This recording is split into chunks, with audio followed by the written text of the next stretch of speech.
Ke-424. Maksudnya, Alia Kumairah Putri adalah menantu Pak Alfian, begitu? Tanya wanita itu hendak memastikan. Nama Alia tentu banyak, bukan? Benar. Jawab Mirza mengangguk. Mata sang supervisor membulat penuh. Bak tersambar petir, tubuhnya gemetar. Perasaan khawatir seketika menyusup ke hati. Ia sama sekali tak menyangka jika bawahannya yang sering ia marahi adalah menantu keluarga Darmawan. Apakah itu artinya, lelaki yang ia kau tegur tadi adalah anak laki-lakinya dari seorang Alfian Setio Darmawan? Oh tidak! Bagaimana ini? Ia pasti akan ditegur sang atasan dengan keras, atau kemungkinan paling buruk dipecat karena sudah membuat menantu keluarga Darmawan bekerja berat sampai kelelahan dan pingsan. Maafkan saya, Pak. Saya benar-benar tidak tahu kalau Alia adalah menantu Anda. Beliau tidak pernah bercerita apapun sejak pertama kali bekerja di sini. Wanita bernama Mega itu menunduk takut-takut. Tamat sudah riwayatnya. Kalau begitu, di mana Mbak Alia sekarang? Tanya Meza lagi. Mari, saya antar. Tadi, kami sedang bekerja di gudang untuk memeriksa barang yang akan dikirim dan beliau pingsan di sana. Wanita itu menunjuk sebuah ruangan yang berada di bagian paling belakang. Alfian dan sekretarisnya mengikuti di belakang. Sesekali wanita itu menoleh dan melihat betapa khawatirnya wajah Alfian. Bahkan sejak memasuki ruangan itu, ia tak bicara sepatah kata pun. Hanya sekretarisnya yang berbicara. Mereka di sana. Ucap wanita itu menunjuk ke arah sofa. Di sana terlihat Boy yang duduk di tepi sofa sementara Alia terbaring dan masih belum sadarkan diri. Boy pun tampak cukup terkejut setelah melihat siapa yang baru saja masuk ke ruangan itu. Papa! Sapa Boy langsung berdiri menyambut. Wajah Mega tampak semakin pucat mendengar panggilan papa dari lelaki itu. Kepalanya menunduk, matanya tertuju kepada Alia yang masih terpejam. Apa yang terjadi? Bagaimana Alia bisa pingsan? Tanya Alfian, langsung mendekat dan mengusap kepala menantunya. Boy melirik sang supervisor galak. Ia bisa melihat raut wajah panik wanita itu. Sebenarnya, ia bisa saja mengadukan perbuatan wanita itu. Namun, Boy memilih tidak melakukannya karena tidak ingin memanfaatkan kedudukan papa. Kayaknya Alia pingsan karena kecapean, Pak. Kata ibu beberapa hari ini memang dia kurang istirahat. Jawab Boy. Kenapa kamu biarkan dia bekerja? Setidaknya kalian baru menikah kemarin, kenapa tidak ambil cuti dulu? Papa kan tahu seperti apa Alia. Papar Boy. Sang supervisor masih menunjukkan raut wajah yang sama. Ia perlahan maju dan membuka suara. Maafkan saya, Pak. Saya mengaku salah. Karena tidak tahu kondisi Mbak Alia, saya membuatnya melakukan pekerjaan berat. Kami sedang dikejar waktu. Boy menggaruk kepala. Padahal ia tidak ingin mengadu, malah wanita itu yang mengadu duluan.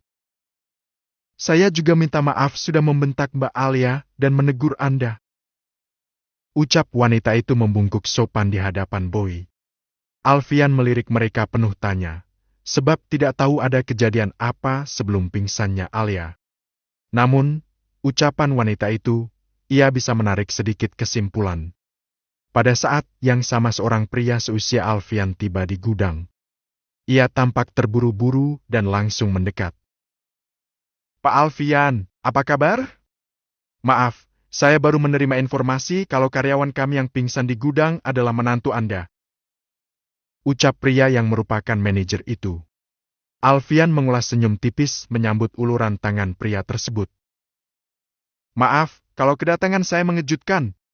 Saya juga baru mendapat informasi ini, jadi segera datang. Kebetulan saya sedang di luar dan posisinya tidak jauh dari sini. Saya tidak menyangka kalau menantu Pak Alfian bekerja di tempat kami.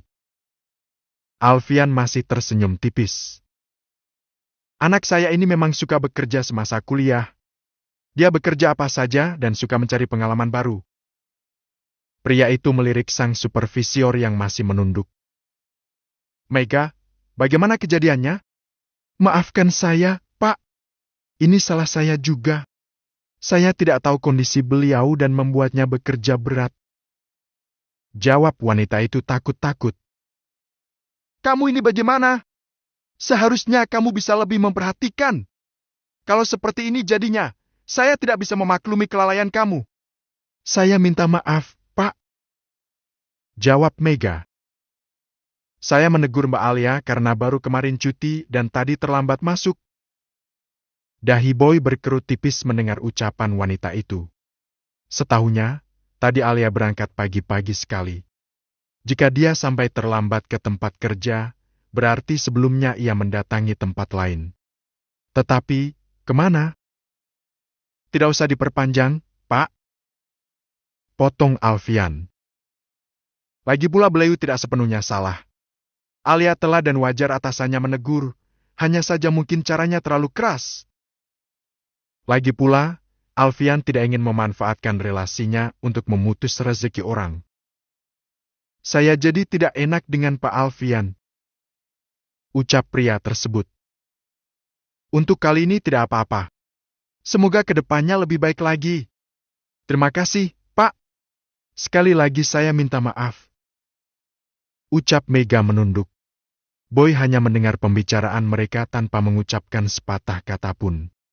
Jemari Alia yang bergerak pelan mengalihkan perhatian.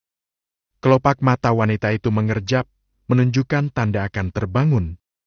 Ketika membuka mata, orang pertama yang ia lihat adalah suaminya yang duduk tepat di sisinya. Usapan lembut dari jemari hangat ia rasakan pada pipinya. Alia sempat menatap Alfian yang juga menatapnya khawatir. Kumairah, kamu sudah bangun? Alia, nak, kamu bisa dengar papa? Suara suami dan ayah mertuanya menyapa menanyakan apa yang ia rasakan. Samar-samar ia bisa mendengar pembicaraan mereka, suara Mbak Mega yang sedang meminta maaf kepada Alfian dan Boy. Juga teguran sang manajer kepada wanita itu. Namun, tubuhnya terasa sangat lemah dan tak kuasa berucap sepatah kata pun. Bahkan saat Boy menggendongnya menuju mobil. Meza, tolong bawa motornya ke rumah. Ucap Boy menyerahkan kunci motornya ke tangan Meza. Sepanjang perjalanan Alia tertidur di pelukan suaminya. Sementara Alfian mengemudikan mobil. Yakin Alia tidak perlu dibawa ke rumah sakit? Alfian melirik ke belakang melalui kaca spion. Iya, Pak, Alia nggak apa-apa. Cuma butuh istirahat. Ya sudah kalau gitu. Setibanya di rumah, Boy membawa Alia beristirahat di kamar. Bara dan Mia sempat panik mengetahui putrinya pingsan di tempat kerja. Namun, Boy berhasil meyakinkan bahwa Alia tidak apa-apa. Sementara Alfian, setelah memastikan segalanya membaik segera meninggalkan rumah bersama Meza. Ia masih ada banyak pekerjaan yang tertunda. Boy menatap wajah istrinya yang pucat. Sudah 2 jam Alia tertidur. Pikiran lelaki itu masih dipenuhi pertanyaan setelah membuka buku catatan Alia yang ia temukan pagi tadi. Sepintas buku catatan tersebut terasa biasa. Menyerupai diary. Anehnya, Alia menuliskan beberapa jelajah, menyerupai sebuah jurnal kesehatan. Apa sebenarnya yang kamu sembunyikan? Ia membelai wajah pucat istrinya. Bangkit dari pembaringan, Boy melangkah menuju lemari. Ingin mengganti pakaian Alia dengan piyama. Sebab seragam terlihat kotor dan berdebu setelah pingsan di gudang tadi. Sebuah piyama bergambar boneka dipilih Boy. Namun, saat ia menarik pakaian tersebut, sebuah map tiba-tiba terjatuh. Map berlogo sebuah rumah sakit dengan keterangan nama lengkap Alia itu mengalihkan perhatiannya.